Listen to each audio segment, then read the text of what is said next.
तेलंगाना का, और इनको पीछे ढकेल दिया गया। जो मुख्यमंत्री हमारे बिहार के डीएनए के बारे में सवाल उठाता है, उस मुख्यमंत्री को मालूम नहीं है कि बिहारी नहीं रहे तो आधा देश के फैक्ट्रियां बंद हो जाएगा।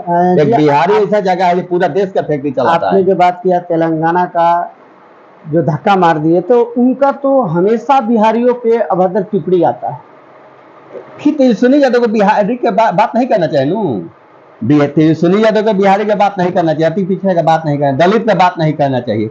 जब आपका सम्मान आपके गाड़ी पर नहीं है तो आप बिहार के बारे में क्या सोचेंगे? बिहार के लोगों को क्या सम्मान दिला पाएंगे? अच्छा, इस पूरे सभा में मोदी जी के माँ को गाली देना, इसमें क्या राजनीति हो सकता है? ये तो बहुत बड़ी राजनीति है राहुल गांधी जी और तेजस्वी यादव जी। किसी के माता के बारे में कोई भी हो, मैं मोदी जी के हो चाहे कोई भी माता जी हो, सबका पूजनीय माँ होती है, और किसी के माँ के बारे में इतना गलत शब्द बोल रहा है। और तेजस्वी यादव में, राहुल गांधी में थोड़ा सा भी शर्म होता, उसी समय बोलते, उसको खंडन करते उसी मन से, और माफी मांगते जो गलत हो गया, आंदे से ऐसा नहीं होगा।